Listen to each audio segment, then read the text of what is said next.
Welcome to the Jeff Crilley Show. And now, here's Jeff Crilley.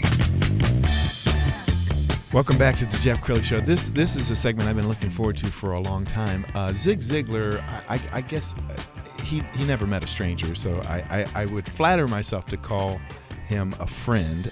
Got to know him fairly well while he was alive. Mm-hmm. He passed away, I want to say, 3 years ago. And my guest now is Michael Ray Newman. He heads up Zig Ziglar International. He and his team conduct training on a variety of subjects: motivation, sales, leadership and management, customer service, communication, goal setting, time management. Yes, Michael Ray, thank you for joining the Jeff Crilley Show. Appreciate you having me up, brother. Oh, my goodness. Looking forward to it. Absolutely. Well, first of all, I think this is you have an interesting backstory because you never actually met Zig. No, I didn't. And I lived south of Dallas. He lived up in Plano. When I found that out, I was pretty upset. You mean I could have driven up and just met the old boy? Because, I mean, he impacted my life, obviously. You know the story. But Well, yeah. share the story. So, I mean, your first memory of Zig was a cassette tape. I bought a box of cassette tapes in a garage sale because I was looking for baby clothes for my first little girl, Presley, that was just about to be born. And I got the tapes for like 89 cents or something, real cheap. And then I went home and went through them, and I found a Ziglar tape, Zig Ziglar, and I popped that sucker in. And that was the only tape I ever knew of him. But it talked about seeds of greatness and talked about sales and talked about you can have everything in life you want if we'll just help enough other people get what they want. And I've based my mission statement of every one of the companies I've ever had, the ones that didn't make it and all the ones that have been successful since, on that right there. And you're a very modest guy, but I'll just tell you, he is an extremely successful entrepreneur, has achieved things that others can only dream of in business. Now, how did you end up getting reconnected with the Ziglar brand and the Ziglar family? A couple years ago, I met Tom Ziglar, and I went through one of his ZLC programs, and he and I became friends. Zig's son. Mm-hmm. Yep, Zig's son. And we started talking. He came to me. He found out my background. We became friends over the last couple of years, and then he said, "This is where we are. This is what I want to do." And I'd already researched the speaking and training industry, I'd already been doing that because I was kind of getting in that space. Gotcha. It's a $140 billion industry worldwide. Wow. It's $70 billion in the United States, and it's up 20%. Oh, my goodness. Yeah, the leadership gap in this country right now is crazy, and that's what we've been teaching a lot of general millennial communication, leadership, the goal-setting pieces, and obviously sales. And so you've invested in the Ziglar brand. Mm-hmm. I know as a Zig fan, you feel a lot of pressure. Yes, sir. It's been a little overwhelming. The greatest motivator of our time, the greatest salesperson of our time, the greatest leadership trainer of our time.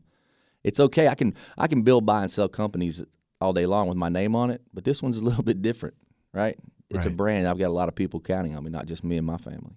Absolutely. My guest right now, Michael Ray Newman. He is the head of Zig Ziglar International. That's zigziglarinternational.com. Okay, let's talk about some of the things that you're passionate about in terms of training, because you will go out around the country and train, and so will your team. Mm-hmm. What are some of the areas that you're passionate about, and why somebody might want to bring you or a member of your team in to help? Well, we're doing a ton of sales, obviously, and building winning relationships and how to work one-on-one and building the best you, personal development on the wheel of life. The balance piece of it's always big. But right now, executive coaching, group coaching, and leadership. Leadership's been huge now. We're doing it in the corporate space to the small business space.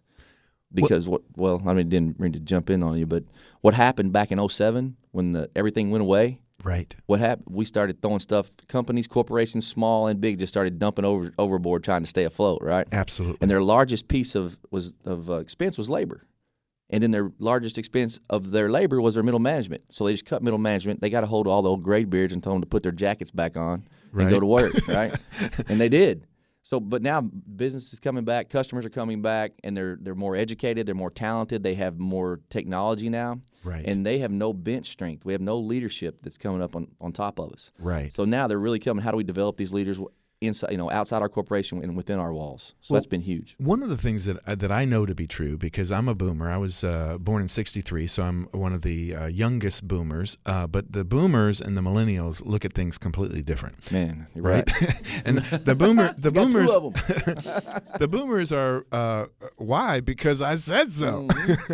And the millennials will take a job and they'll, don't I get a vote? And the boomers are like, no, you don't get a vote. That's and right. come see me in 10 years and then maybe you'll get a vote. But that doesn't work for millennials. They really need to feel loved and included. So let's talk a little bit about that and why perhaps a Donald Trump my way or the highway you're fired approach to running a business is not a secret to long-term success. We've talked a lot about that lately. And as a matter of fact, there's more millennials. As of January of this year, there's more millennials in the workplace for the first time than baby boomers. Wow. And all these new leaderships that we're speaking on leadership, generational communication is a huge part of it. And how do we communicate with the millennials? The millennials aren't lazy at all. They're more driven in a lot of ways than we are. And they can build technology. They understand technology. We are working with 2 branches of the military right now, and it's strictly on leadership and how they communicate with their new recruits coming in. Wow. That's how powerful and that's how big the gap is, and that's how powerful it is right now to be able to communicate that. We're using the ZIGLAR brand, the heart of ZIGLAR. Everything's foundational stuff that he did, and he was the best leader. But we're bringing in, how does a leader manage his technology now? They've got that they have to manage, and they have to manage millennials coming in, and they have to manage other generations coming in. They also have to lead and drive and motivate. And there's 3 types of motivation. You talked about this with Trump. 3 types of motivation. There's fear motivation, my way or the highway, do it or you're out. That does work for a little bit because people need a paycheck, right? Right. And then there's this incentive motivation. The donkey with the carrot. The donkey goes a little bit. You let him eat the carrot. Well, eventually the donkey gets full. And you can't make the carrot big enough or sweet enough. That's a fact. Right. But the motivation that these millennials have is, and we all have, it's within. And that's what Mr. ZIGLAR taught. And how do you bring that out in somebody?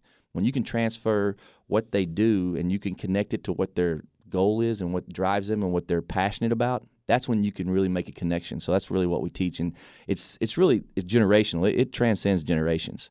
It's just being able to communicate that. Well, I think Zig did it before it was fashionable. I mean, now we look at these companies like Google and Zig was my little Zig story is I was starting to learn how to speak, and so I was like, man, I'm here in the backyard of the arguably the father of motivational speaking.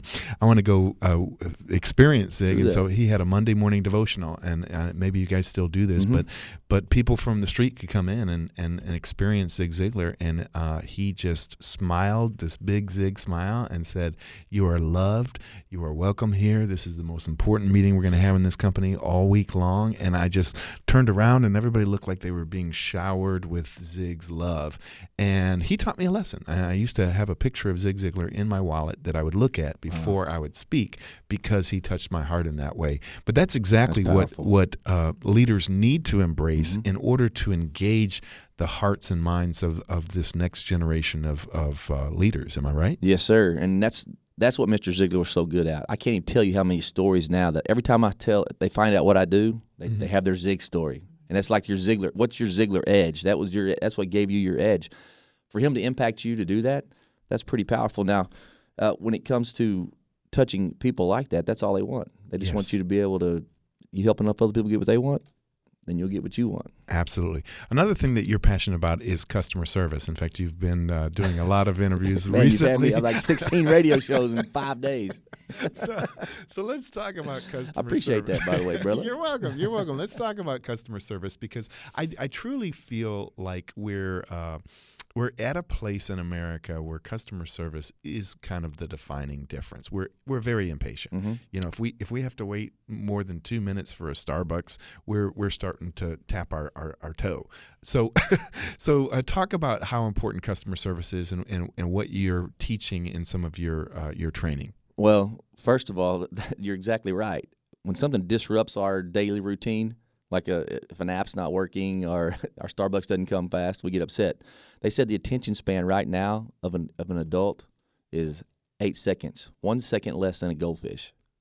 Powerful. I'm sorry. What was that? I wasn't paying attention. I drifted off for a second. No kidding, right?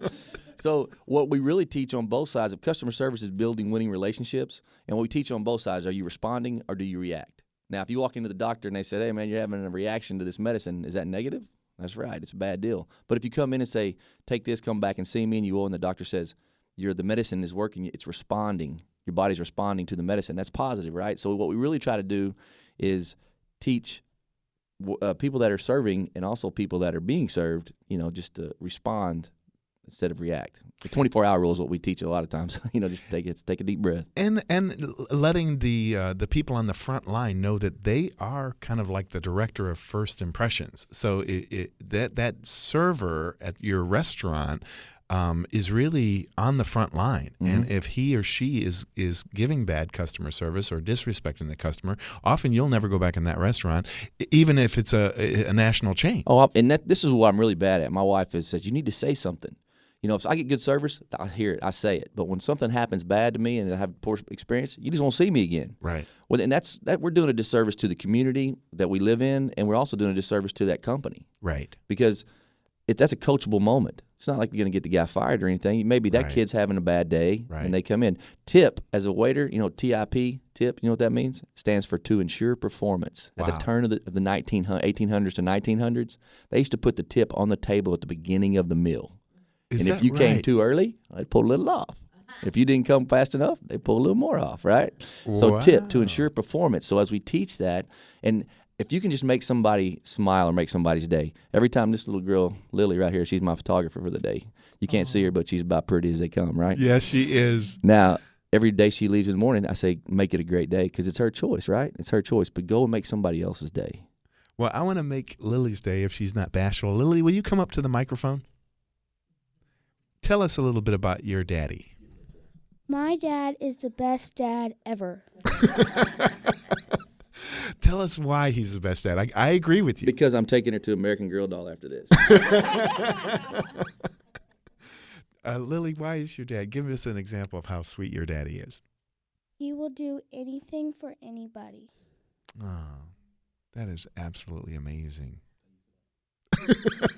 I think you just got a better doll.